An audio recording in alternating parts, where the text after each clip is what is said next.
Hello, everybody. Welcome to TL Reviews. My name is Tiffany Little. I am going to review today for you Married at First Sight, season 13, episode 5. Okay, we can just skip the season and just go to episode, right? Well, anyways, um, thank you for coming. You can like, share, and subscribe. I guess I'm supposed to say all that at the end. I'm going to say it right now at the beginning. Like, share, subscribe, comment at the bottom. Hit the notification bell if you like this video. Again, welcome to Married at First Sight. So, I'm just going to do a quick rant, and my quick rant is about the episodes being too long with the wedding and the honeymoon. I'm glad that we're fully into the honeymoon. Thank you. Lifetime, we don't need all the extras. Or if you want to put in the extras, we can shorten it. It doesn't have to be as long. We don't need 2 hour episodes. Hour episodes, hour and a half episodes are good after so long of all the other stuff. The attention span, especially in this day and age. But I will not digress any longer. I'm going to go ahead and start. I'm going to do my review couple by couple, which makes it a little bit easier. I try to, a couple times to do by the randomness of them moving couple by couple.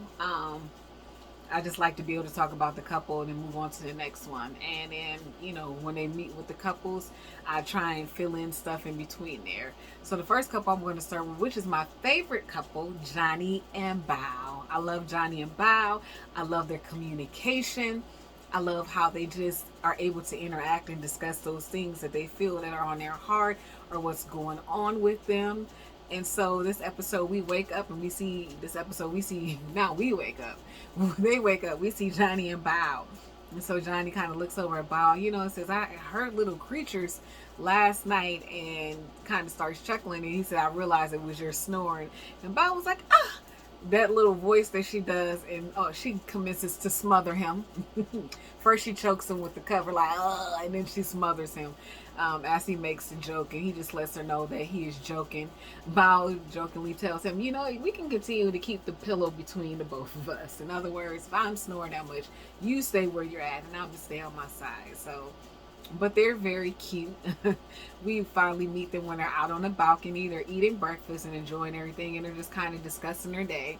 Bao goes on and talks about how she likes to buy bathing suits, and because of the pandemic, and she said mentioned something about being fit, which I'm like, Bao, you're small, honey. But I guess maybe she's not at where she was or she used to be.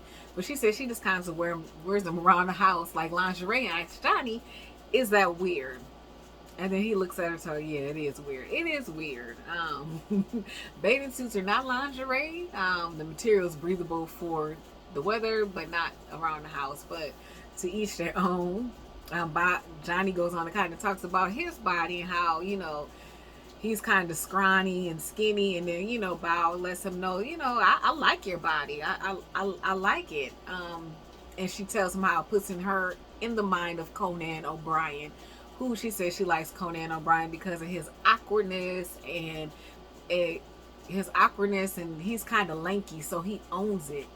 And she just reaffirmed that to Johnny. She also asked Johnny for a hall pass to be able to, have sex with Conan. And Johnny was like, can I watch? And Bo just kind of Bao. I'm sorry. I made an explanation why sometimes I may go to Bo. Like I said, I had a coworker who had a name similar, and hers was pronounced Bo. So in my mind, sometimes because they were spelled similar, I get them mixed up. But in this case, her name is Bao on this show. So Bao gives Johnny a strange look. Now this is the second time I believe I've heard Johnny. I'm not sure if it was this episode or the episode prior where he talks about watching. Johnny, you like vanilla sex, but you talking about watching sex and being a bit of a voyeur? Okay. So, just because you have vanilla sex is letting me know that maybe there is a little bit of freak in you. Not that I want to know, but talking about watching? Okay, sir. Anyways. So he makes a joke again. Bao gives him that face, and she just kind of looks at him. All right, Johnny goes ahead, and at one point after they eat lunch, Johnny goes out with Jose. He mentions they have like a bromance because they're really cool with each other. So Johnny goes out with Jose, and they go to one of the gift stores on the resort. And so he's looking through the dresses. He said he likes Jose's fashion sense and figure, because Jose is very romantic and seems to, have that little bit of flair in the area of romance. He thought he would, have him help him out and plan everything. So again, they go into the gift store.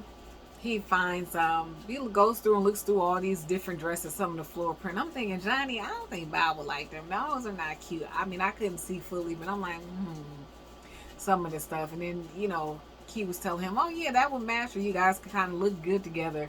And then Johnny did something that I think is ingrained with him. He pulled out a blue shirt and a pink shirt, picking out something for him. And I'm thinking, Johnny, don't you got a million blue shirts already in your closet? Isn't that like your main staple? But like I said, if you're used to buying something. So I believe Jose picks out the pink shirt, tells him to get the pink shirt. So after that, Johnny goes back. He's planning everything for this romantic picnic with Bao. He gets her the shirt. He gets her like this little kind of like, looks like a hot pink poncho. And she looks at it. She's like, oh, extra large. Yeah, my size. And jokes. And then she looks at the price and she's like, you paid that much? Yeah, men will pay that much. That's the difference between sometimes men and women. We will negotiate.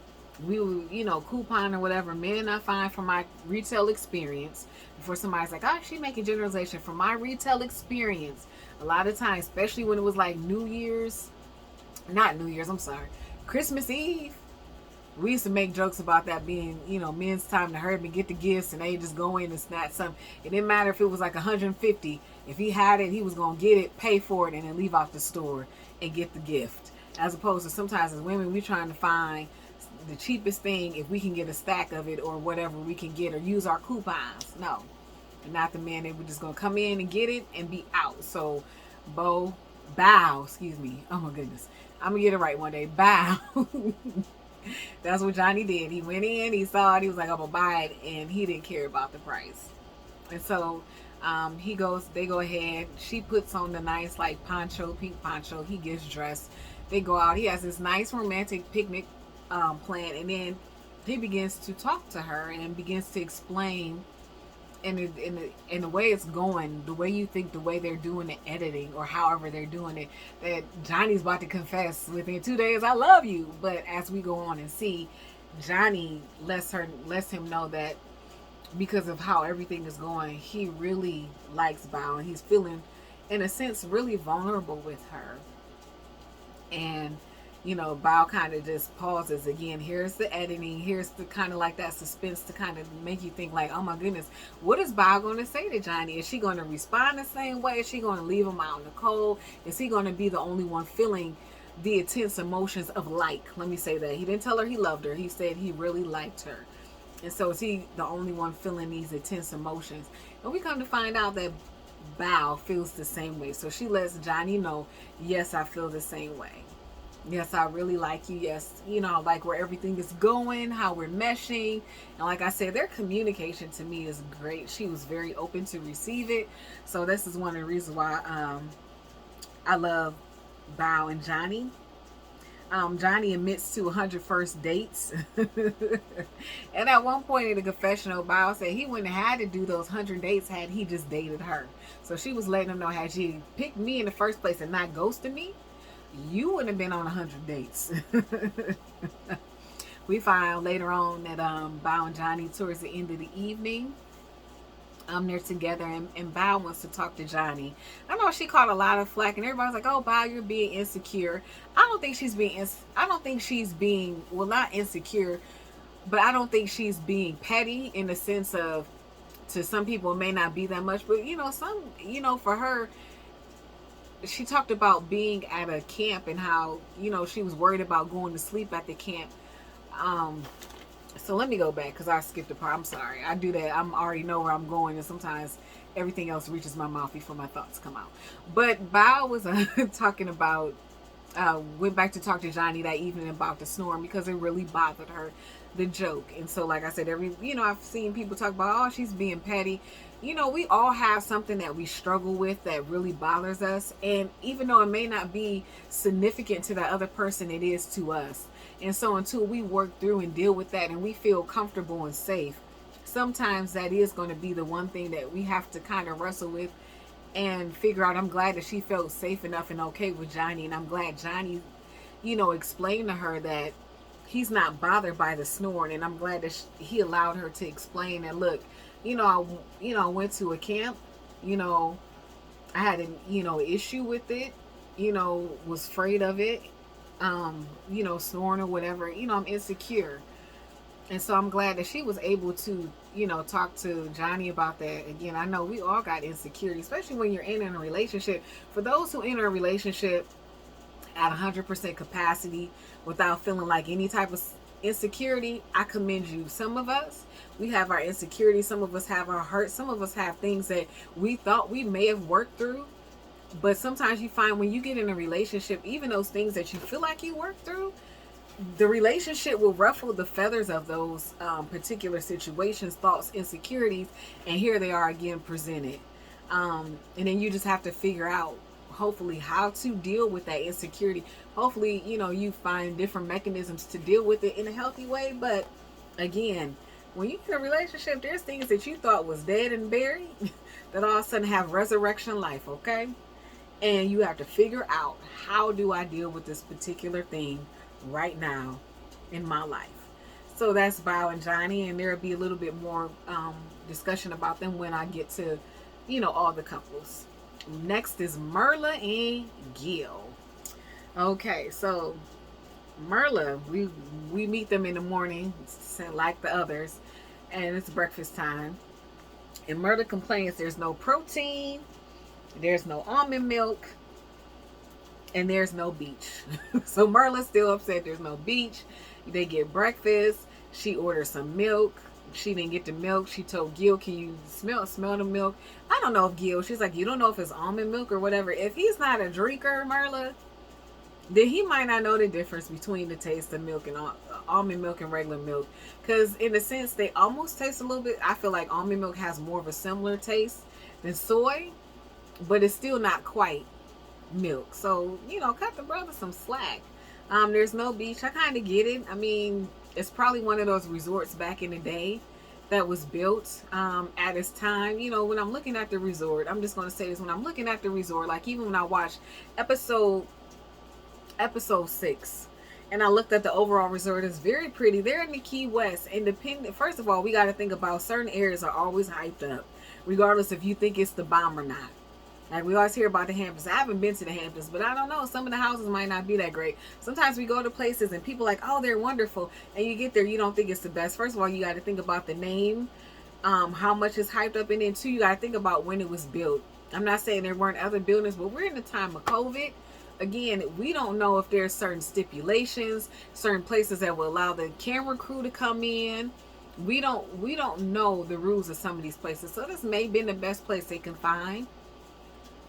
To take care of everybody. It may have been that we're trying to accommodate 5 couples and have filming. Every place else may not have been able to film and have the 5 couples. So there's things to think about here. I mean, again, it's not the best place. I didn't think the poolside, from what I can see on the resort, I don't think it looks horribly bad. To me, it almost looks like a majority of resorts. When you look out the outside of the room, they're okay. A lot of hotel rooms, unless you got, I don't know, unless you got Airbnb luxury money, or you're really staying in something luxury, then please stop complaining. It is what it is. I'm pretty sure there's a beach or somewhere. Even when I look at some of the high rises, when for Myrtle Beach, some of those high rises, they're built in probably 1967. I mean, the buildings, the structure built. You can tell if you really pay attention to architecture when they're built. But I'm not going to stay on that. I'm not going to keep digressing. Stop complaining, because she drove me crazy this episode. I want to say she really did. So they're talking, and believe Gil asked him how does he rate the marriage. She said 8 out of 10. He said something similar. Merlin talks about how Gil is kind of like everything, the glass is half full.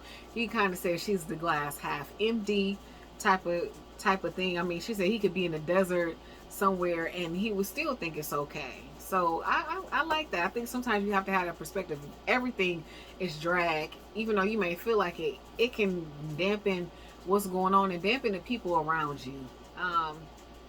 Yeah, negative Nancy, Debbie Downers.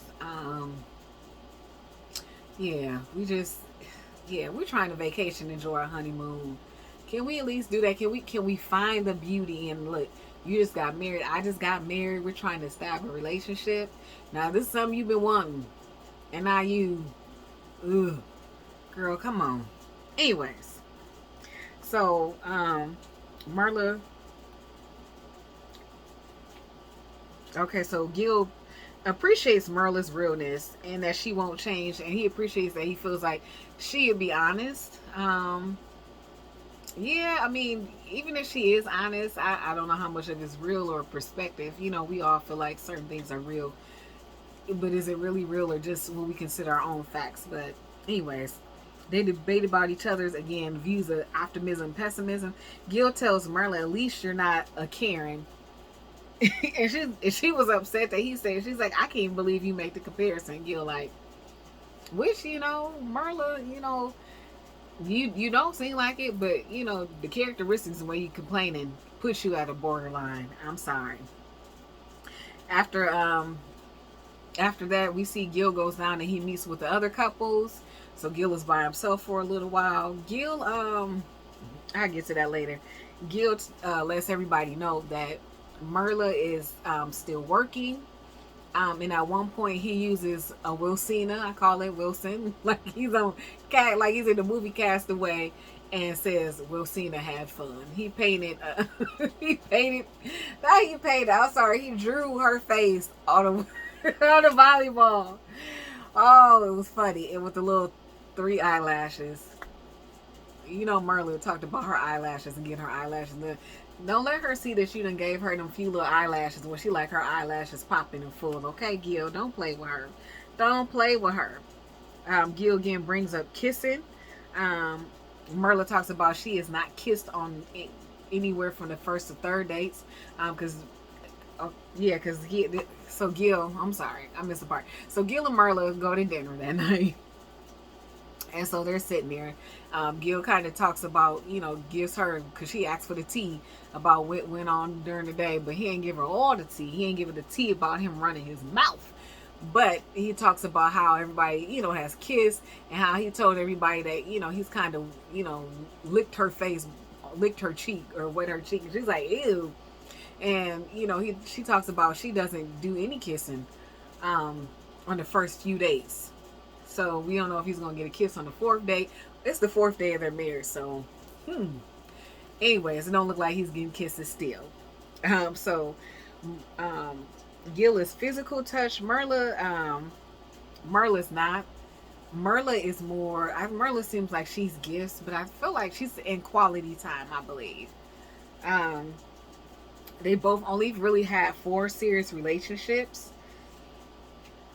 And so they both discussed that Merla was kind of thrown off because Gil's last relationship was almost 6 years ago, which, I mean, if you both guys have 4 serious relationships and his relationship 6 years ago, can we stop this whole, if somebody hasn't been in a relationship in so long?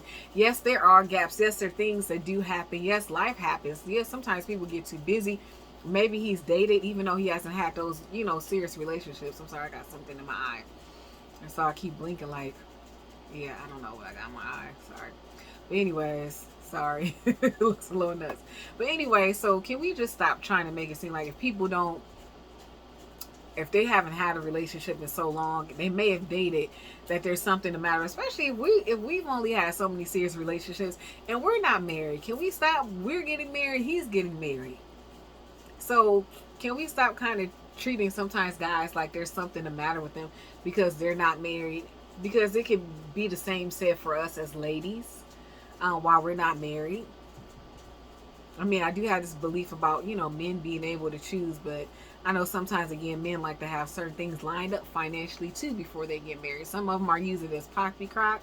Some of them are honestly don't feel like they're there yet. So, anyways, going back to Merla and Gil as I get off my soapbox and fussing.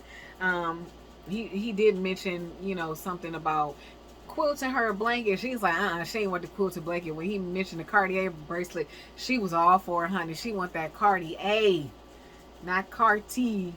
or Cartier. She want that R at the end, okay? Not no imitation, not anything you gonna find on the street that somebody said. She want the real deal. So when you mentioned that, and I want to say, is this the episode too where she mentioned something about she want the ring upgraded? I was like, oh really? 4 days no kiss, but you want your ring upgraded, girl? Can't 4 days.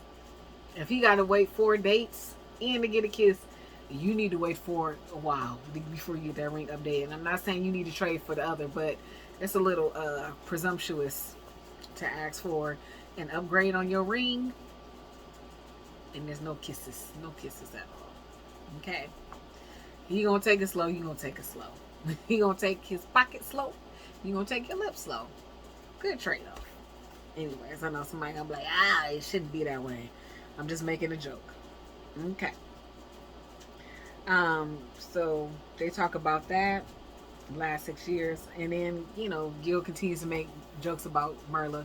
And the funny thing about it, they had this little banter. Merla's not upset when he makes jokes. I think if anything, I think he kind of likes that little bit of pristiness she gives off, and I think that she likes that he kind of calls her diva and princess.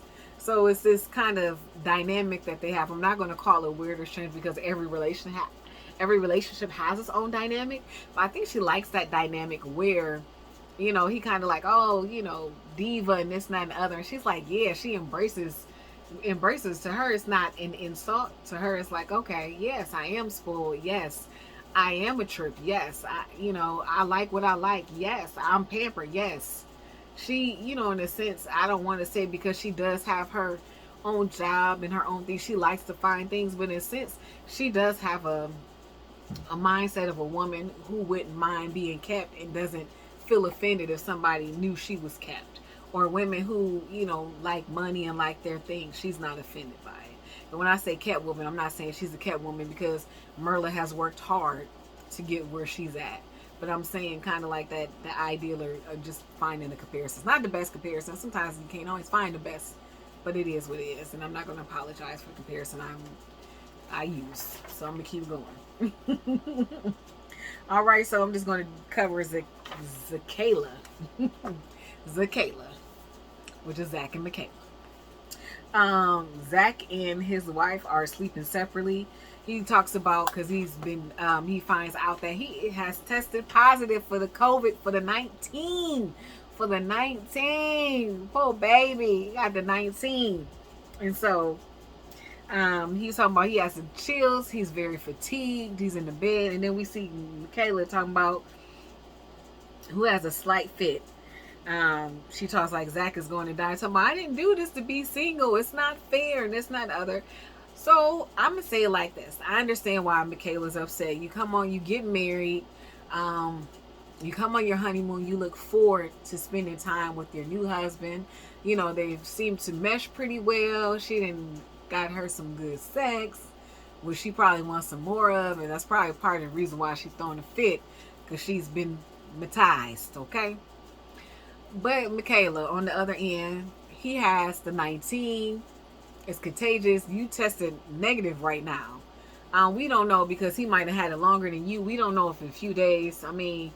But why they're sending you home, I don't know. But that's a whole nother conversation. So, but anyways, Zach's apologizing like it's his fault or like he did something wrong. Dude, you sick. Michaela, get it together. And then she was fussing about, I bought all these bathing suits. If you really want him to see, let him lay in the bed. When he has a lucid moment, hurry up and do a runway view of walking through in your bathing suit, showing the bikini, showing the one piece that might have a little size out and everything. Show him the bikini, do the little bikini walk, okay? And that way, if you want him to get better, that as he looks at you, maybe it will signal his immune system to strengthen, that he knows that once this thing is over, he has something to look forward to. And then also too, lay your hands, pray for him from the door, but stop complaining like this man is just purposely, who wants to get who wants to get the 19? Who wants to get the 19? Who wants the virus that is deadly and can kill people? Like, again, I get you're upset, but Michaela, I need you to be, I need you to get it together. Because you're being a little selfish. I get you being upset. I know I would be upset. I'm not going to lie. I would be upset if my honeymoon's ruined.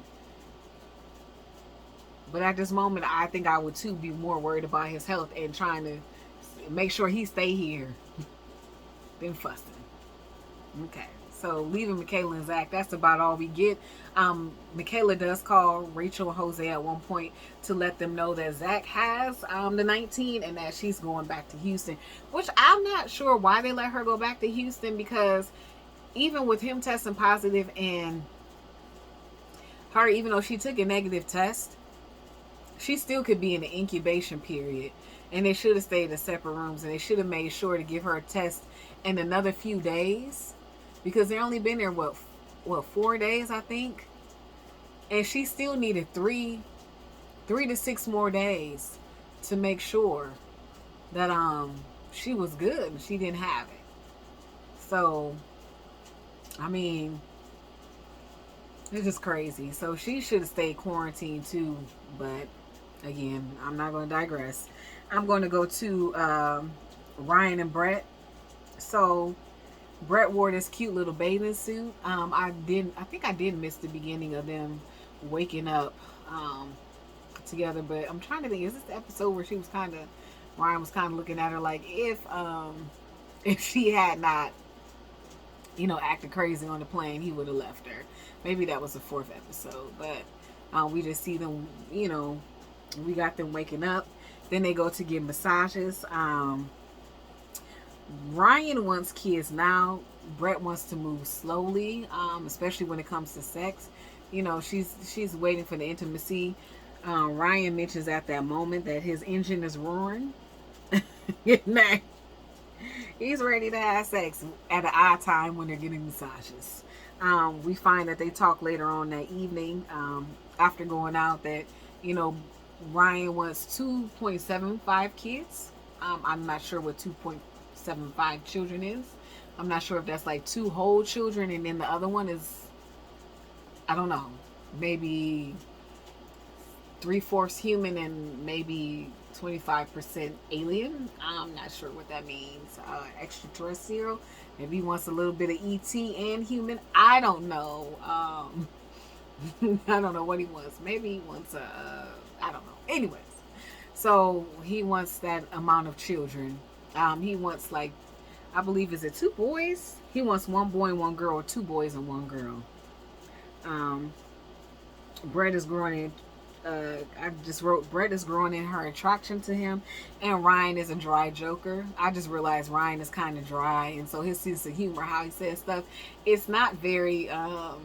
It makes his person. I mean, for those who watch it, you probably think doesn't have a personality. Ryan has a personality. It's just dry. Some people that are just dry, and once you get to know him, you're like, oh, or like sometimes you see people like they look so mean, and then you find out, oh, you got a joke. I remember one of my mentors for a long time. I thought she was just kind of real bougie. Love her, but once I got to know her, she revealed some of them raw parts. I said, oh, there is some rawness, and I'm pretty sure people sometimes say the same thing about me. They look at me like, oh, she's so sweet and innocent, which I am, but then sometimes I can be kind of raw. I don't mean like raunchy or anything, but I'm try to be pretty truthful and honest about situations and things going on, and sometimes I say them in a raw way. Again, not anything raunchy or filthy, but just in a way that it's just like, look, this is what it is, and stop sugarcoating stuff. And then sometimes I do like to sugarcoat. It just depends. But anyways, so that is Brett and Ryan. So we've covered let's see, Bao and Johnny. We've covered Merla and Gil. We've covered Brett and Ryan. And now I'm going to move on, and Zach and Michaela. And I'm going to move on, last but not least, Rachel and Jose. They go boating, but before I go to that, they go boating.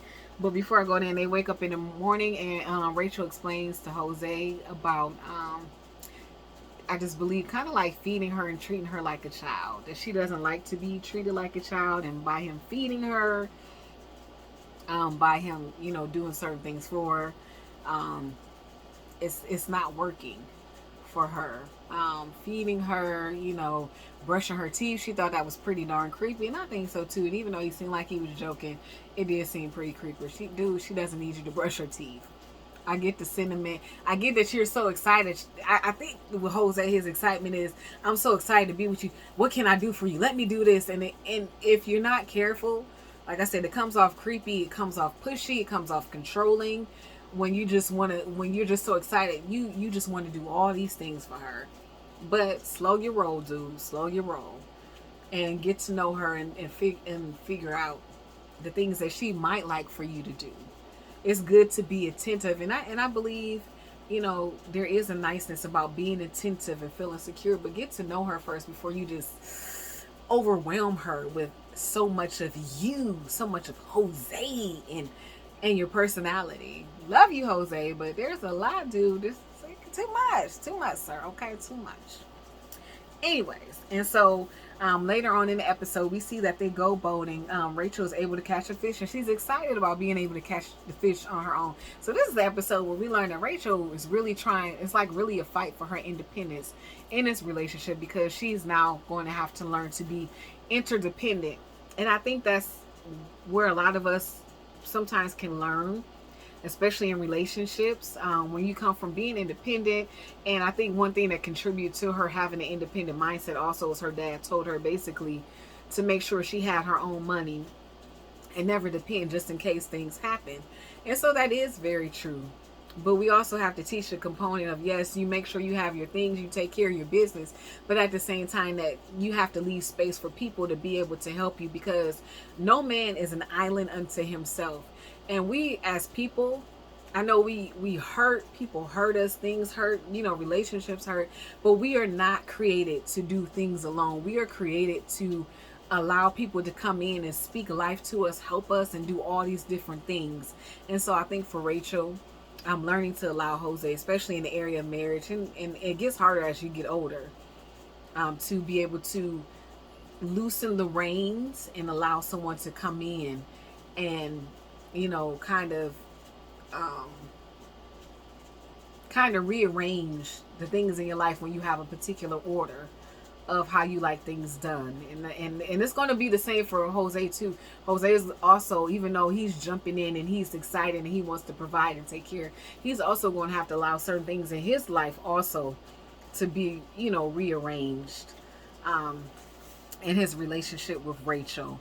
Let's see. Jose asks Rachel about moving into the house. This is where some of that independence comes in, and she's not sure because the house is in Jose's name, and so she wants a house in both of their names. Rachel, honey, which I get, but depending on what state you're in, how marriage is divvied up in certain things, and I get it. How do I want to put it? It's okay if the house is in his name. Just like it's okay if he's paying most of the bills. Because if he's paying the majority of the bills, then that leaves you room to save your own money. That leaves you room to put your own money away. That doesn't take away your independence. And you can have your own account. I think a lot of people, when I was thinking about Jose and Rachel, because then, when they talked about the finances, they talked about moving in and all those different things. I think he was trying to find a compromise, because at one point in the conversation he was like, well, we can put all our money in. I think he was trying to find a way, since she said she wanted to put in 50-50, I think he was trying to find a way to compromise with her, saying, look, okay, we can just put our money in and then you can take from it. And I think when it sounded like he was giving her allowance when this discussion, and she said, she really needed to think about it. But I think what she probably should have counteracted with, and I know sometimes when you're in a moment, you're not thinking about those things. You're just reacting like, did he just tell me I could put in all my money and then I can pick from it? Like, I didn't make the money. Again, I think Jose was trying to say, well, look, if you want to put in 50-50, you want to do something, why don't we just put our checks together? I'm putting in my check, you putting in my check. That's what, 50-50, right? If I'm putting in my check, you putting in your check, that's 50. We doing things 50%, even if he makes more money than her.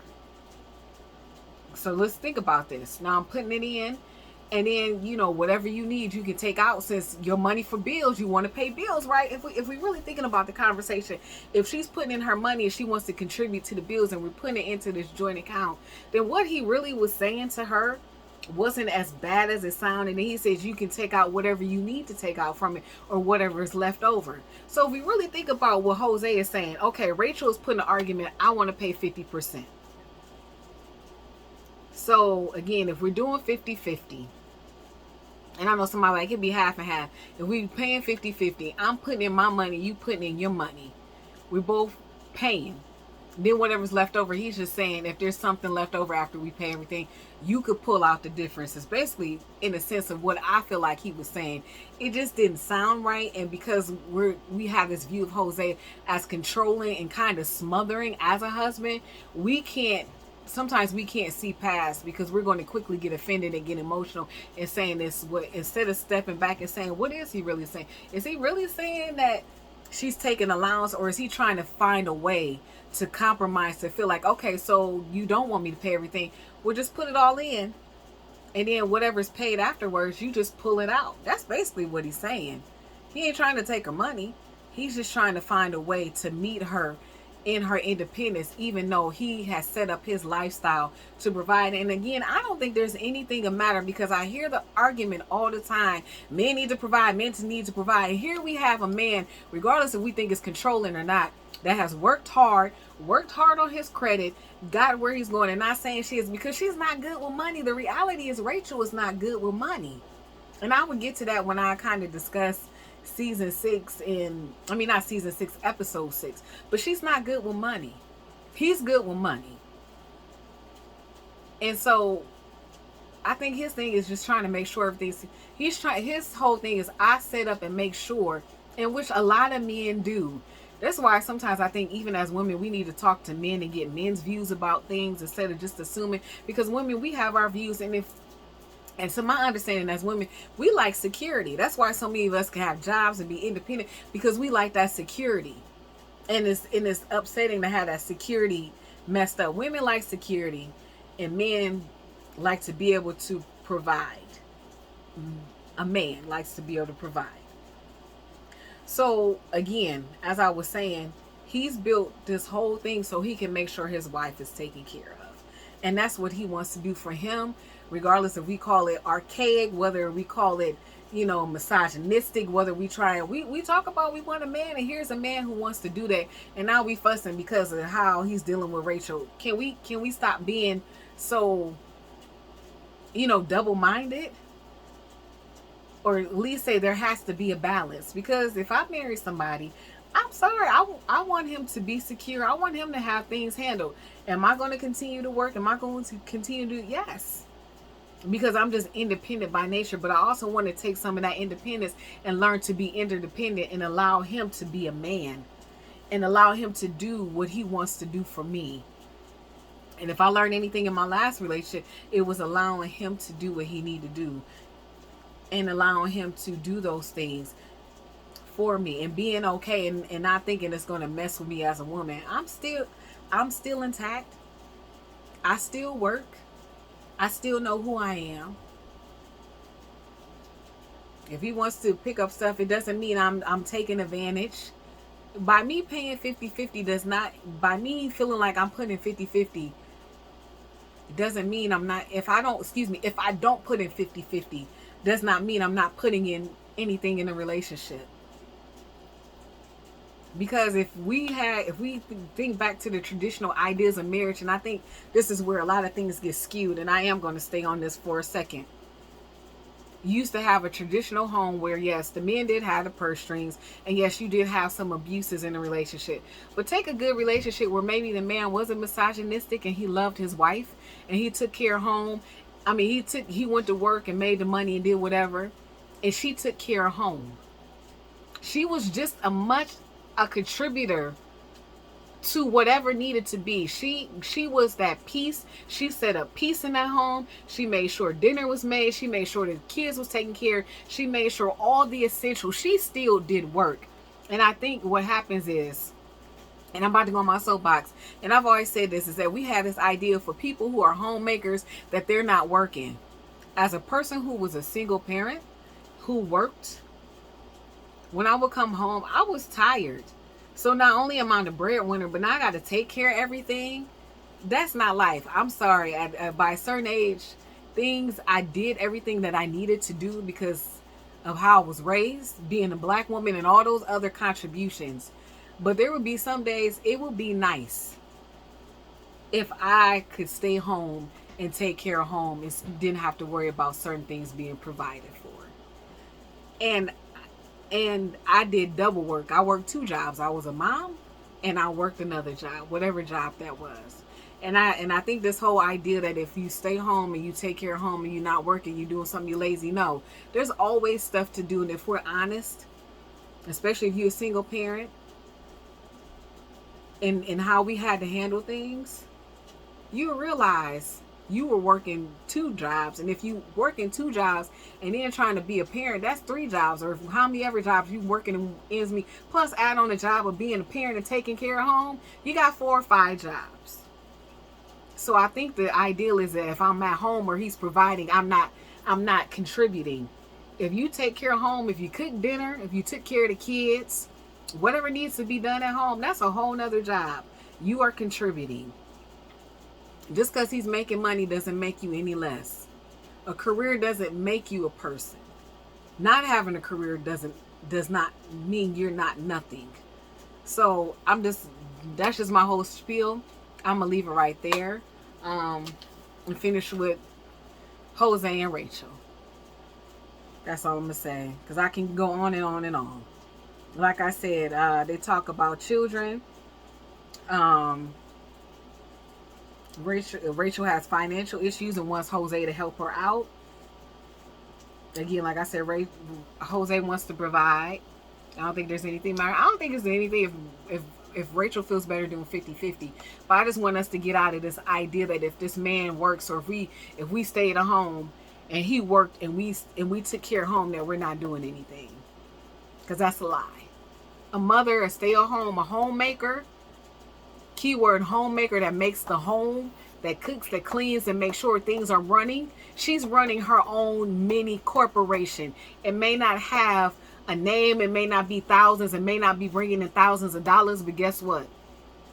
If you're running the home, my last name is Little, if I'm running the home of Little, or whoever I marry, and say I decided to stay home and take care of it, that's my own corporation. I'm making sure things run smoothly. I'm making sure everything is taken care of.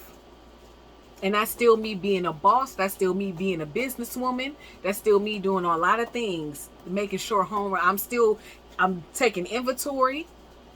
I'm making sure bills are paid. I'm making sure my kids are getting education, their clothes are clean, whatever. And I did that as a single parent. But what I'm saying is, just because it's not a corporation incorporated with an LLC or whatever, I'm still the boss. I'm still running things. I'm still managing a household like a lot of women used to do back in the day. Or if you watch a period piece, those women who stay home, they manage the household.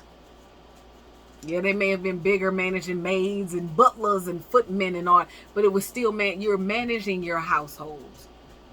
So I'm gonna leave it at that because I went a little bit longer than I intended to go. All right, my last coverage is just the couples. The couples met, introduced themselves. Gil came down. Merla was working. Zach and Michaela are MIA because, he got the 19 and Michaela is somewhere in the corner freaking out. And we need to give her a shot of something. I'm sorry. Shoot her up with something, okay? Gil asks everybody about kissing. Johnny kind of like, well, Rachel and Jose over there look like they about to, Dr. Pepper said, have a, kind of erotic combustion. They about to have erotic combustion over there. And so they tell them what Gil called a telenovela kiss. And Johnny was over there watching again. Johnny, you in this watching, okay? Vanilla sex guy, but you over here like a voyeur. No comment. Gil kind of talks about his wife being a toddler and how he has to kind of, soothe her. Gil was so wrong on so many. Don't talk about your wife while she gone. And I'm pretty sure Gil was having fun. He thought it was funny, and he probably thought he was on Def Comedy Jam or on the at Comedy Stop. God, doing Comedy Stop in the Keys, okay? Comedy Keys, but no, you're not at Comedy Keys. Stop talking about your wife. The girls confirmed about Merla not kissing early, because Gil talks about he hasn't been kissed yet. I haven't been kissed yet. I feel like there's a song that talks about not being kissed yet. Or no, there's a movie called Never Been Kissed, so that's Gil. Gil was starring his own movie of Never Been Kissed, starring him and Merla and everybody else. Let's see. And then they kind of, no one still had sex yet. Who's present? And then Johnny and Bao, everybody talks about how, they're kind of meeting for the first time and getting acquainted. And, Johnny and Bao talk about, Johnny was the president over here at this campus. I was the president here at this campus for this organization. We knew each other. And then she also talks about how, they've known each other off and on for 10 years and how Johnny ghosted her. And I believe this is the point. I think I said it earlier, but I believe this is the point. She said that Johnny not ghosted her. He could have been married, to her. He could have had her. So, but that is the end of this review of TL Reviews, Married at First Sight. Season 13, episode 5, where we got a whole bunch of kicks and giggles. Yes, ma'am. A whole bunch of kicks and giggles. If you enjoyed this video, again, hit like, subscribe, share, and click on that notification buttons so that when I finally upload these videos after 26 years, you'll be able to watch it. Thank you guys and have an awesome day. Goodbye.